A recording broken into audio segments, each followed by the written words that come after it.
بسم اللہ الرحمن الرحیم۔ شروع اللہ کے نام سے جو بڑا مہربان نہایت رحم والا ہے۔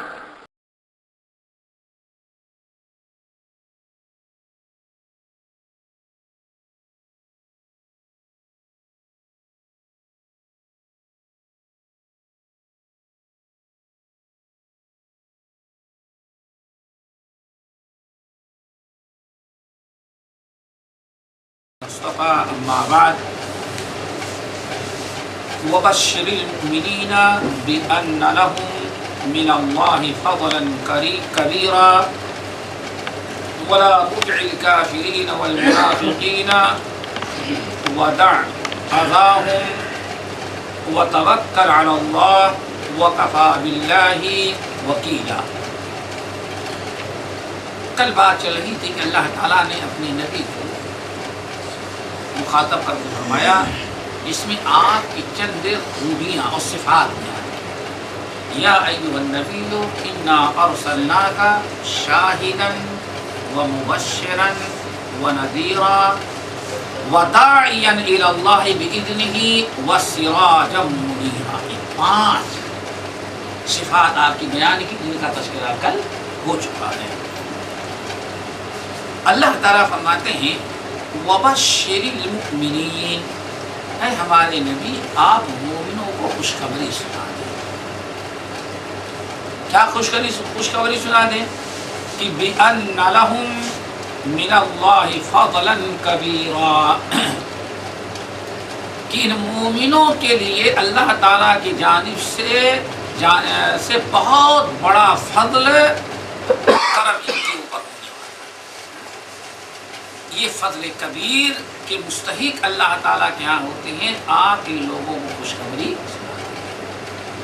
حضرت ابی بن کعب رضی اللہ تعالیٰ عنہ جو سید القراء کہے جاتے ہیں، سید القراء حضرت ابی بن کعب، جس کے بارے میں آپ نے فرمایا اقرؤکم ابی بن کعب، اور جن کا یہ مقام و مرتبہ ہے کہ حدیث کے اندر آتا ہے کہ جب اللہ تعالیٰ نے سورہ لم یکن الذین کفروا من اہل الکتاب والمشرکین منفکین حتی تأتیہم البینہ، جب یہ پوری صورت اللہ تعالیٰ نے آپ کے اوپر نازل کیا تو الہ العالمین نے جبرائیل امین کو بھیجا اور فرمایا کہ جا کر کے محمد صلی اللہ علیہ وسلم سے میرا سلام کہو اور کہہ دو کہ یہ صورت سب سے پہلے فوراً اسی وقت بلا کر کے ابی بن کعب کو سنائیں۔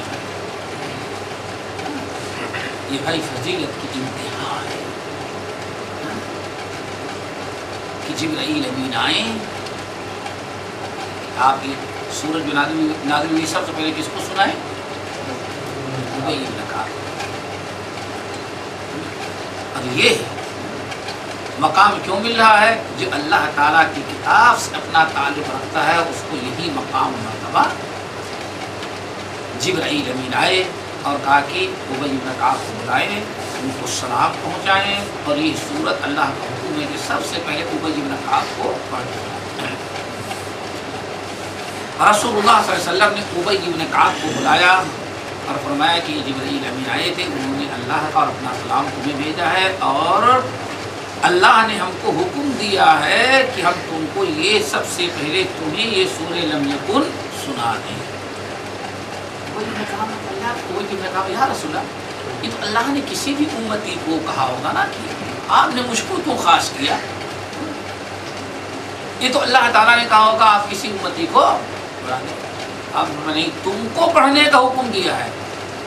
یا رسول اللہ سمانی لکا، واقعی اللہ نے میرا نام لے کر کے آپ کو کہا ہے، میرا نام لے کر کے بتایا ہے؟ آپ نے فرمایا ہاں، اللہ تعالیٰ نے تمہارا نام لے کر کے کہا ہے کہ ہم تم کو یہ سب سے پہلے سورہ لم یکن سنائے۔ اتنا سننا تھا تو حضرت ابی بن کعب رو پڑے۔ اللہ، ابی بن کعب کی کیا ہستی کہ اس کا تذکرہ آسمان تو اس کا نام ملے گا۔ بازو میں بیٹھا تھا، بیوقوف کیوں ہو؟ اللہ کے بندے یہ رونا نہیں ہے، یہ خوشی کے آنسو ہیں کہ اللہ نے یہ اس ہم جیسے انسان کو اتنی اونچی ہستی سمجھا اور اس قدر اللہ نے عزت افزائی ہماری کی کہ اللہ نے میرا نام لے کر کے نبی کو حکم دیا، یہ خوشی کے آنسو ہیں۔ تو بھائی ابی بن کعب کا بڑا اونچا مقام و مرتبہ ہے۔ ہاں رب العالمین نے جب یہ آیت نازل کی وَبَشِّرِ الْمُؤْمِنِينَ بِأَنَّ لَهُم مِّنَ اللَّهِ فَضْلًا كَبِيرًا، اے ہمارے نبی آپ اپنے مومن بھائیوں مومن امتیوں کو مومنوں کو یہ خوشخبری سنا دیں کہ بِأَنَّ لَهُم مِّنَ اللَّهِ فَضْلًا كَبِيرًا، کہ ان مومنوں کے لیے اللہ تعالیٰ کے ہاں بہت بڑا فضل ہے، یہ اللہ تعالیٰ کے بڑے فضل و کرم کے مستحق ہو جاتے ہیں مومن ہونے کی وجہ سے۔ سید القرہ ابی بن کعب رضی اللہ تعالیٰ عنہ کہتے بھائی هذه من ارجى آیۃ عندی فی کتاب اللہ، مومنوں کے دل کو خوش کر دینے والی اور اللہ تعالیٰ سے اچھی توقع اور امید رکھنے کی دعوت دینے والی اس سے بڑی آیت میرے نزدیک کوئی دوسری نہیں کہ اللہ تعالیٰ نے مومنوں کے اوپر بڑا فضل و کرم کرنے کا وعدہ کر رکھا ہے، لیکن اب کتنا بڑا فضل و کرم اللہ اس کی بڑے بعض سورہ شورا، ہاں سورہ شورا نہیں سورہ شورا کے اندر وَأَمْرُهُمْ شُورَىٰ بَيْنَهُمْ، اس سورت کے اندر اللہ رب العالمین نے کچھ تھوڑا سا اشارہ کیا اپنے فضل و کرم کا، کیا ہے وَالَّذِينَ آمَنُوا وَعَمِلُوا الصَّالِحَاتِ فِي رَوْضَاتِ الْجَنَّةِ، اے نبی جو ایمان لائے اور عمل صالح کرتے ہیں فی روضات الجنات، قیامت کے دن بڑی بڑی جنت کے کیاریوں میں ہوں گے، بڑے بڑے جنت کے گارڈن اور باغات میں ہوں گے، لہم ما یشاءون عند ربہم، اور اس سے بڑی تو کوئی نعمت ہو ہی نہیں سکتی کہ لہم ما یشاءون عند ربہم، یہ اپنے رب کے ہاں جہاں جنت میں جائیں گے تو جو چاہیں گے ان کا رب انہیں دے دے گا۔ وَلَكُمْ فِيهَا مَا تَشْتَهِي أَنفُسُكُمْ وَلَكُمْ فِيهَا مَا تَدَّعُونَ، سوچو ذرا۔ اللہ آگے فرماتے ذَلِكَ هُوَ الْفَضْلُ الْكَبِيرُ، یہی ہے اللہ تعالیٰ کا سب سے بڑا فضل ایمان والے۔ میرے بھائی یہ تو دنیا آخرت کا معاملہ ہے، بہت جگہ فضل کبیر، ذالک سورہ والسماء ذات البروج میں وہاں بھی کہیں فضل الکبیر کہیں فوز العظیم، کیا کیا زبردست۔ آپ اپنے ایمان والے ساتھیوں کو سنا دیں یہ بشارت کہ اللہ تعالیٰ نے ان کے لیے سب کچھ رکھا ہے۔ بھائی اتنی بڑی چیز اور کیا ہو سکتی ہے؟ بھائی جو مرضی ہوگی سب تجھے ملے گا، ہاں جو مرضی ہوگی سب تجھے ملے گا وہاں، اور کیا۔ ابھی دوسری چیز ہے کوئی بدبخت ہو بددماغ، اچھا صاحب ہم کو حقہ بہت پسند ہے، وہاں حقہ بھی ملے گا، یہ استہزاء اور مذاق ہے اسلام کا، یہ انسان کو کفر تک پہنچا دیتا ہے۔ ایک سگریٹ پینے والا، بیڑی پینے والا، ایسے بہت سارے، اچھا اگر ہم چاہیں تو اس کو بھی اللہ تعالیٰ دے گا۔ اس کا مطلب کہ تجھے جنت کی حقیقت معلوم نہیں کہ جنت میں گندی ہوائیں اور گندے پسینے اور گندی بدبو نہیں ملے گی، پہلے مستحق تو بن جا۔ اگر تو یہ سوچتا کہ اچھا سگریٹ پینے کے باوجود وہاں تک پہنچوں گا رہے تو شاید تیرا کوئی جواب ہوتا، اور تو اپنے قصوروں کا اعتراف کرنے کے بجائے ڈائریکٹ کیا اچھا وہاں جائیں گے تو اللہ سب سے حاصل یہ بھی دے دے گا ہم کو، یہ آج لوگ استہزاء اور مذاق کرتے ہیں۔ اللہ تعالیٰ نے دینے کا وعدہ کیا ہے، لیکن پاکیزہ حلال چیزیں، یہاں تک کہ شراب بھی ہوگی تو نشے آنے والی نہیں ہوگی، بدبودار نہیں ہوگی، ختام ہو مسک، اس کو بھی پی کر کے فارغ ہوگا انسان تو اس کے عنبر کی خوشبو آئے گی۔ یہ تم ووٹ تو کیا کہتے ہیں، یہ ساری گندی چیزوں کو وہاں لے کے جانا چاہتے ہو میرے بھائی۔ تو اللہ تعالیٰ نے فضل کبیر، اور دنیا کے اندر بھی آج ہمارے ہاں مسلمانوں نوجوانوں کی دین سے انحراف اور بے دینی کی راہ پر جانے کا بہت بڑا سبب یہ ہے کہ وہ سمجھتے ہیں اللہ تعالیٰ کا سارا فضل کس کے اوپر ہے، کفار اور بھائی قل من حرم زینۃ اللہ التی اخرجها لعباده من الطیبات والرزق. اے نبی آپ ان سے پوچھیں اتنی پاکیزہ حلال چیزیں اللہ تعالیٰ نے دنیا میں پیدا کی ہیں، ان مومنوں کو کس نے کہا مومنوں کو یہ پاکیزہ حلال چیزیں نہیں ملیں گی؟ قل هی للذین آمنوا فی الحیات الدنیا، آپ کہہ رہی ہیں سارے حلال پاکیزہ نعمتیں یہ میرا فضل و کرم، ہی للذین آمنوا فی الحیات الدنیا، یہ تو دنیا میں انہی مومنوں ہی کے لیے پیدا کی گئی ہیں.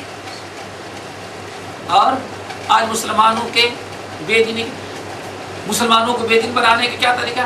ارے بھائی سب کچھ اسلام پر بڑے چل بھی لوگے تو کیا ملنے والا ہے دنیا کے اندر؟ جو کچھ ملے گا وہ ادھار ہی ادھار ہوا، وہ بھی پتا نہیں وہاں کیا ملے گا، یہاں کیا تمہیں مل رہا ہے؟ کس نے کہا کہ ایمان والوں کو یہاں نہیں مل رہا ہے؟ قل ہی للذین آمنوا فی الحیات الدنیا، کیا ترجمہ ہوگا حیات الدنیا کا؟ بولو، دنیا کی زندگی.